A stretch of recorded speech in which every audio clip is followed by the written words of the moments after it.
తిరుమల ఈ లడ్డు మీద జరిగిన ఈ కల్తీ ఈ డిబేట్కి సంబంధించి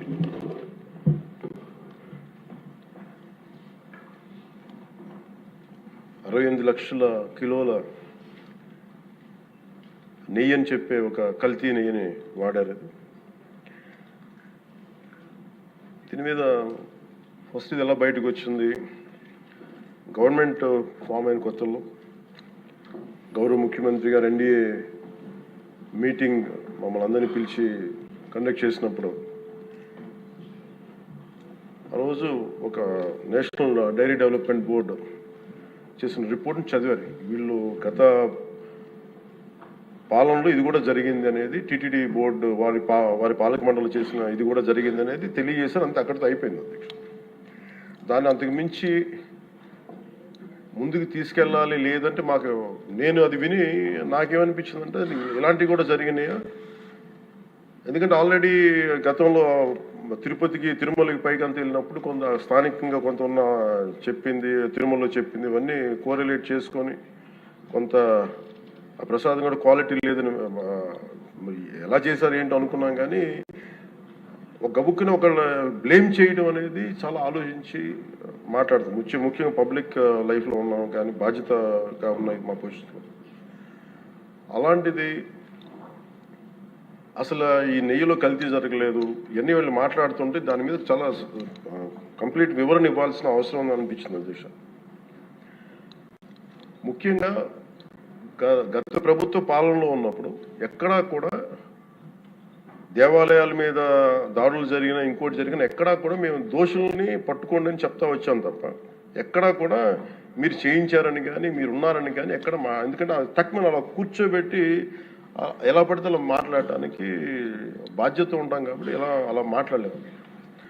అలాగే ఇది కూడా గౌరవ ముఖ్యమంత్రి గారు రోజు ఎన్డీఏ సభలో చెప్పినప్పుడు మాకు కూడా ఏమనిపించిందంటే దీన్ని ఎలాగా అడ్రస్ చేయాలో నాకైతే ఇంటికి వెళ్ళాక నాకు అర్థం కాలేదు. ఇలాగ యానిమల్ ఫ్యాక్ట్ కూడా కలిసినాయి, ఇది ఎన్డీడీబీలో వచ్చింది అని నేషనల్ డైరీ డెవలప్మెంట్ బోర్డు దాంట్లో. సో ఇవన్నీ కూర్చోబెట్టి మాట్లాడుతున్నప్పుడు నేను తర్వాత మార్నింగ్ నేను ట్వీట్ చేశాను అధ్యక్ష. దాని మీద ఎందుకు ట్వీట్ చేయాల్సి వచ్చిందంటే వరుసగా నన్ను ట్యాగ్ చేస్తే చాలా మెసేజ్లు వస్తూ ఉన్నాయంట. నా ఆఫీస్ నుంచి అన్ని పంపించేటప్పటికి నేను చూసాను ఏం జరిగిందంటే మీరు ఎవరు మాట్లాడరేంటి ఇలాంటి రిపోర్ట్ ఉన్నప్పుడు కూడా మీరు ఎవరు మాట్లాడరు ఏంటంటే అప్పుడు నా ఉద్దేశం ఏముందంటే ఇది ఈ దేవాలయాలు జరిగే ఇలాంటివన్నీ ఇవన్నీ కూర్చోబెట్టి దీనికి ఒక రక్షణ ఒక సనాతన ధర్మ రక్షణ బోర్డు లాంటి ఉంటే బాగుంటుంది. ఎందుకంటే ఇలాంటి కూర్చోబెట్టి చాలా న్యూట్రల్గా చాలా ఆబ్జెక్టివ్గా చేయొచ్చు ఇవి అనే ఉద్దేశంతో నేను పెట్టాను అధ్యక్ష. నాకు గిల్ట్ ఎక్కడొచ్చిందంటే అరే ఇవన్నీ మనకి లాస్ట్ 2-3 ఇయర్స్ మా టెంపుల్ దగ్గర తిరుమలకి వెళ్ళినప్పుడు కూడా గౌరవ మంత్రివర్యులు మనోహర్ గారు మేము వెళ్ళినప్పుడు మా దృష్టికి చాలామంది తీసుకొచ్చారు అధ్యక్ష. మేమే 2-3 పర్యాలు మేమే మాట్లాడుకున్నాం. సో నాకు అవన్నీ గుర్తొచ్చి అరే మనకి తప్పు జరిగింది తెలిసి మనం దాన్ని సరిగ్గా తీసుకెళ్ళకపోయిన ఒక పశ్చాత్తాపంతో నేను ఒక దీక్ష చేశాను అధ్యక్ష. ఆ తర్వాత దాన్ని అందరూ అన్ని రకాలుగా తీసుకెళ్ళారు సార్ 3 పార్టీస్. అలాగే మాకు తర్వాత మొన్న గౌరవ ముఖ్యమంత్రి గారు మనకి కేశవ్ గారు మా క్యాబినెట్లో కూర్చున్నప్పుడు మా దృష్టికి తీసుకొచ్చింది అసలు ఈ నెయ్యిలో నెయ్యే లేదనేది చాలా స్పష్టంగా తెలియదు. మాకేమనిపించిందంటే ఏదైనా సరే innovation is very important in life. Innovation లేకపోతే ఈ పాటికి ఒక్కొక్కరు ఒకలా ఇన్నోవేట్ చేస్తారు. బట్ ఈ పర్టికులర్ ఈ గత ప్రభుత్వంలో ఉన్న వ్యక్తులు వీళ్ళు అరాచకంలో ఇన్నోవేషన్ చేశారు. వీళ్ళు కల్తీలు కూడా అంటే మామూలుగా ఒక నెయ్యి కావాలంటే పాలలో నుంచే కాకుండా రసాయనాల నుంచి కూడా తీయచ్చు, మిగతా వాటి నుంచి కూడా తీయచ్చు అని చేసి చూపించారు. దానికి సంబంధించిన కంప్లీట్ ఈ సిబిఐకి ఆ రిపోర్ట్ ఇచ్చినప్పుడు ఎక్కడా కూడా నెయ్యి లేకుండా వీళ్ళు నెయ్యి తయారు చేశారని చాలా స్పష్టంగా తెలియజేశారు. ఇప్పుడు మనం ఏం మాట్లాడుతున్నాం వీళ్ళందరితో అంటే ఎక్కడా కూడా ఈ సభసాక్షిగా చెప్తున్నాను, ప్రజలకు కూడా తెలియాలి, ఎక్కడా కూడా గత ప్రభుత్వం తాలూకు హెడ్ చేసిన వ్యక్తి చేశారని ఎక్కడ కూడా నేను ప్రత్యేకించి మాట్లాడాలి. నేనేం చెప్తాను, టీటీడీ పాలక మండలి బాధ్యత ఇది. మీరు కూర్చోబెట్టి మీరు బాధ్యత తీసుకొని వాళ్ళ పార్టీ ఆ ప్రభుత్వం స్థాపించినప్పుడు వాళ్ళ నియమించిన పాలక మండలి వాళ్ళు చేసిన తప్పులకి సింపుల్ ఏం చేయాలి అధ్యక్ష? ఒక ఇంటర్వ్యూలో నన్ను అడిగితే నేనేం చెప్పానంటే you mean to say you going to blame the person who headed the last government అంటే my intention is not that. My intention is always to say that who did this, who are the perpetrators. A perpetrators is more or less they are the TTD board. Let them be accountable for that. ఎక్కడ కూడా నేను ఈ వ్యక్తి గురించి మేము మాట్లాడలేదు, ఎందుకంటే డైరెక్ట్గా ఇన్వాల్వ్మెంట్ ఉందని మనం చెప్పట్లేదు అది, ఎందుకంటే వాళ్ళు నియమించిన బోర్డు ఇది. కానీ వాళ్ళు ఏం చేస్తున్నారు అక్కడ కూర్చోబెట్టి ఎక్కడా కూడా సింపుల్గా ఏం చేయాలి దీక్ష? నిజంగా నేనేం చెప్పాను ఆ ఇంటర్వ్యూలో కూడా, ఆయనే తప్పు, నాకు సంబంధం లేదు, మేము పలానా టీటీడీ బోర్డు చేసింది ఇది, ఆ టీటీడీ బోర్డు మీద మీరు నిష్పక్షపాతంగా ఒక కమిటీ వేయండి, ఆ దోషులు శిక్ష పడేలా చేయండి, వాట్ ఎవర్ దాని అవుట్కమ్ ఏముంటుందో దాన్ని బయట పెట్టండి, ఇంత సింపుల్గా తేల్చేయచ్చు. వాళ్ళు వెనకెందుకు వేసుకొస్తున్నారు నాకు ఈ రోజుకి నాకు అర్థం కాదు. ఈ రోజుకి వెనకేసుకు రావాల్సిన అవసరం లేదు. వెరీ క్లియర్ కట్ రిపోర్ట్ ఇచ్చింది. ఇందులో కంప్లీట్గా అసలు నెయ్యి లేకుండా వీళ్ళు నెయ్యి తయారు చేశారు కనుక, రసాయనాలతోటి పామ్ ఆయిల్ తోటి వీటన్నిటితో బేస్ చేసుకొని నెయ్యి లేకుండా నెయ్యి తయారు చేశారు. It's very clear cut, it's evident. ఇప్పుడు ఎందుకు ఇంత డిస్కషన్ అవుతుంది అధ్యక్ష? మనందరం కూర్చోబెట్టి ఇంత సభా సమయాన్ని ప్రజలకు ఇవ్వాల్సింది కేవలం తిరుపతి లడ్డు గురించి ఎందుకు మాట్లాడాల్సి వస్తుందంటే, వాళ్ళు నిజంగా కనుక ఉప్పేసుకుని ఉంటే కల్తీ జరిగింది, దానికి తగ్గ లా ఏం కోర్స్ యాక్షన్ ఏం తీసుకోవాలో తీసేసుకుని అయిపోతుంటే దానికి ఎవరైతే పర్పెట్రేటర్స్ ఉన్నారో వాళ్ళకి ఆ శిక్షగా వెళ్ళిపోతారు. అలా కాకుండా అసలు ఆ నెయ్యిలో కల్తీ లేదు, యానిమల్ ఫ్యాట్ లేదు, రిపోర్ట్ ఇచ్చిన తర్వాత ఇవన్నీ. అందుకని ఈ సభ ఈరోజు ఇంతమంది మాట్లాడాల్సి వస్తుంది అధ్యక్ష. మాకు ఏమనిపించిందంటే అధ్యక్ష, దీన్ని క్యాబినెట్ మీటింగ్లో మా దృష్టికి తీసుకొచ్చింది మీకు తెలియజేస్తున్నాను మీ ద్వారా ప్రజలకి. సిబిఐ నేతృత్వంలోని ఈ స్పెషల్ ఇన్వెస్టిగేషన్ టీం ఆ నెయ్యి తయారీకి 1 లీటర్ పాలు కూడా వినియోగించలేదని చెప్పి చాలా ఖచ్చితంగా తేల్చింది. ఆ పామాయిల్లో రసాయనాలు కలిపి తయారు చేసినట్టు చెప్పింది. ఆ ఇతర రసాయనాలు ఏ మూలకాల నుంచి తయారయ్యాయో నిర్ధారణ చేసే సాంకేతికత, దానికై సంబంధించిన టెక్నాలజీ ఆ పర్టికులర్ మా వద్ద లేదనేది ఆ సిట్ తేల్చేసింది. ఈ కేసులో 36 మందిని నిందితులుగా తేల్చింది. శ్రీవారి ప్రసాదాన్ని అపవిత్రం చేసేందుకు ఒక ప్రణాళిక, ఒక ప్లాన్ ప్రకారం కుట్ర జరిగిందన్నట్టు సిట్ తెలియజేసింది.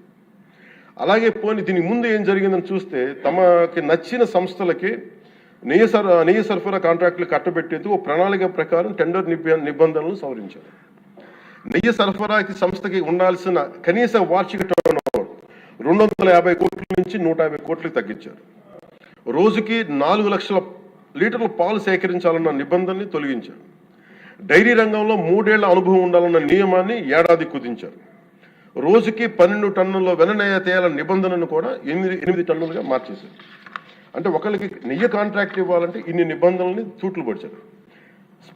అది చేసిన తర్వాత మళ్ళీ సవరణ అనంతరం వీళ్ళు ఎంపిక చేసిన సంస్థలు 20-21 మధ్య నెయ్యి సరఫరా చేశాయి.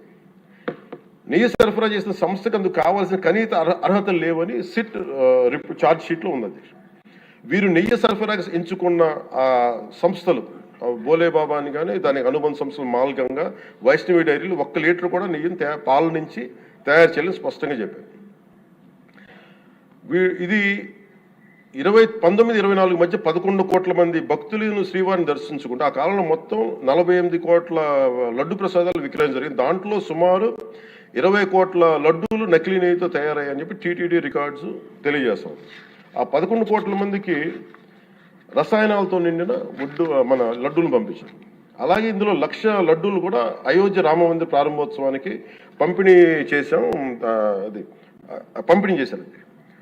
నేను మొన్న మన క్యాబినెట్లో మన గౌరవ ముఖ్యమంత్రి గారు మేమందరం కూర్చొని మాట్లాడుతున్నప్పుడు నాకు పర్సనల్గా మెసేజ్లు ఏంటంటే, అమరావతి మన ఈ అయోధ్యకి పంపిన లడ్డూలు ఈ లడ్డూలు కాదు, ఇవి వేరే లడ్డూలు. అలా ఎలా తేడా చెప్తారు వీళ్ళు? దానికోసం ప్రత్యేకంగా అంటే అక్కడ నిబంధనలు ఎక్కడా కూడా మీరు నెయ్యి మేము పలానోళ్ళు కొన్నారు మాకు డీటెయిల్స్ ఇస్తా ఉన్నారు. నేను సభాముఖంగా ఎందుకు వాళ్ళకి పేర్లు ప్రస్తావించారు అది చెప్పిన వ్యక్తులు కానీ వీళ్ళు కానీ. నేను అడిగింది ఏంటంటే, ఓకే మీకు దాని మీద ఆధారాలు ఏమున్నాయి, మీరు ఈ లాటే పంపించారు అయోధ్యకి అనేది మీకు ఏముంటాయి? ఎక్కడ ఏం లేదు, అన్ని గాల్లో మాట్లాడుతున్నారు వీళ్ళందరూ.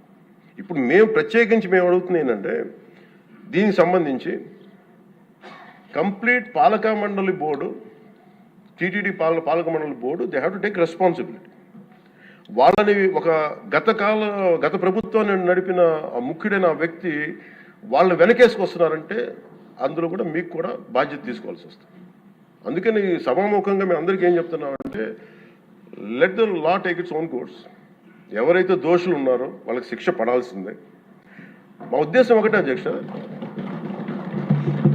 ప్రాబ్లం ఎక్కడ ఉంది అంటే ఇందులో మనందరం కూడా ఇందాక మన గౌరవ సభ్యులు మాట్లాడతా నెల్లూరుకు సంబంధించి సోమిరెడ్డి గారు మాట్లాడతా దర్గా కానీ మన కసుమూరు దర్గా గురించి వీటన్నిటి మాట్లాడుతూ ఉంటే బేసిక్గా నేను కూడా నెల్లూరులో పెరిగాను కాబట్టి నేను అర్థం చేసుకోగలను. అది ఎక్కడా కూడా వేరే మతాలను కించపరచడం అనేది తెలియదు అది ఈ దేశం. అందుకే ఈ దేశం ఇలా ఉండేది కాదు. అలాంటి దేశం సాంప్రదాయాలని వీళ్ళు కూర్చోబెట్టి కల్తీ జరిగిందంటే వెరీ సింపుల్గా ఏం చేయాలి, అడల్ట్రేషన్ జరిగింది, మేము కూర్చోబెట్టి దీన్ని కరెక్ట్ చేసుకుని మీరు కరెక్ట్ చేయండి, మేము మీకు మద్దతు ఇస్తాం, ఇంతే చెప్పాలి అధ్యక్ష. అంతేగాని దాన్ని వెనకేసుకు వస్తున్నారు అంటే ఒకటి క్లియర్ కట్ రిపోర్ట్ ఉంది, అందులో నెయ్యి లేదనేది, అందులో రసాయనాలు ఉన్నాయని క్లియర్ కట్ చెప్పింది. ఈ రసాయనాల్లో ఏమున్నాయి అనేది అది పెరుమాళ్ గారికి, ఆయనే కూర్చొని చేయాలి. దాంట్లో ఒక రిపోర్ట్ ఏమో మాకు ఎన్డీడీబీ రిపోర్ట్ ఏమో దాంట్లో ఖచ్చితంగా ఈ జంతువు సంబంధించిన అవశేషాలు ఉన్నాయి అనేది చాలా స్పష్టంగా చెప్పారు. అది ప్రాపర్ ఆథరైజ్డ్ బోర్డు. ఇప్పుడు వీళ్ళేమో కూర్చొని అది కూడా మాట్లాడలేదు. Very clear cut as on today special మన సిబిఐ ఇచ్చిన మన ఛార్జ్ షీట్ ప్రకారం ఆ నెయ్యి కాదు, ఇది పామాయిల్తో పాటు రసాయనాలు కలిపింది. దీన్ని కూర్చోబెట్టి వాళ్ళు ఇంత మాట్లాడుతున్నారంటే ఇది ఖచ్చితంగా ప్రజల మధ్యకి వెళ్ళాలి. దీని నుంచి లబ్ధి పొందేది ఏం లేదు ఇక్కడ. కానీ ఇది ఏంటంటే ఇది ధర్మానికి సంబంధించిన విషయం అధ్యక్ష.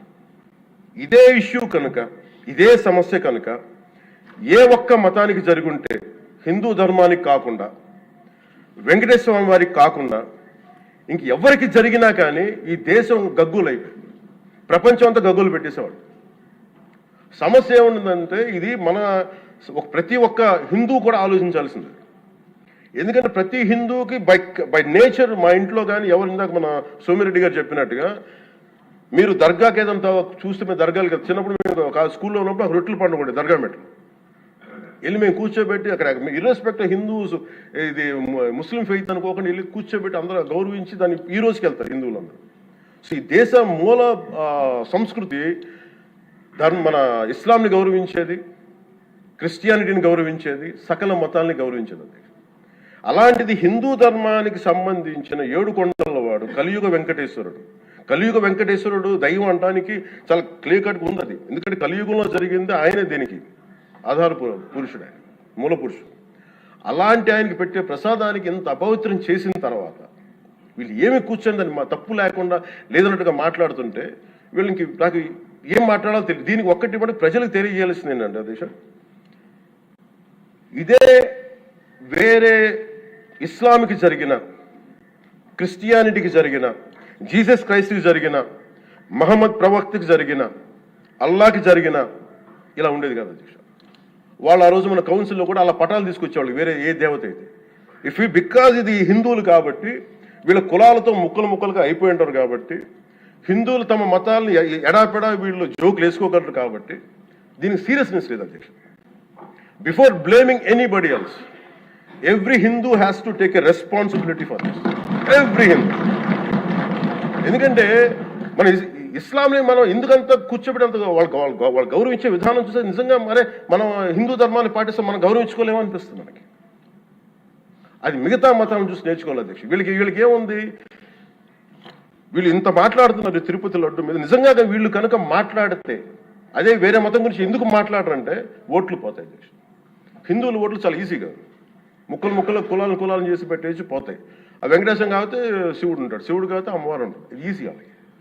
ఈ నైజం జనాల్లో మారినంత కాలం ఇలాంటివి జరుగుతూనే ఉంటుంది అధ్యక్ష. వీళ్ళు ఇలాగే మాట్లాడుతూనే ఉంటారు. ఇది లోపల నుంచి మనందరం కదలాలి,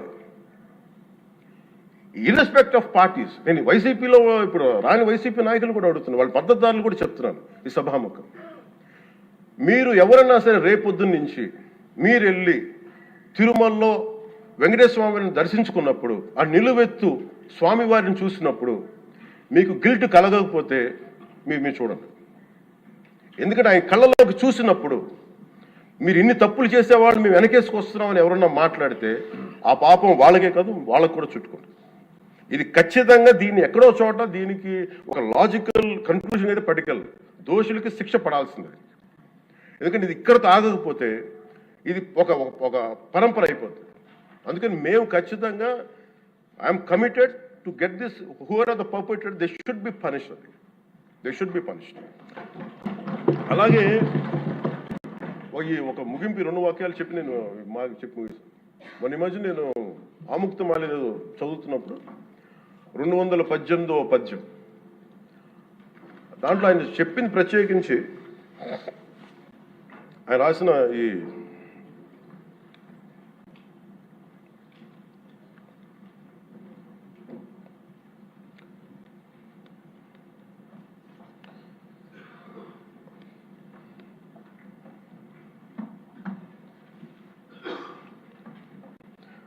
అంటే దేవాలయాల మీద డబ్బుల్ని ఎలా ఉండరు అంటే రాజుకి కర్తవ్యాన్ని ఉపదేశించే పద్యం.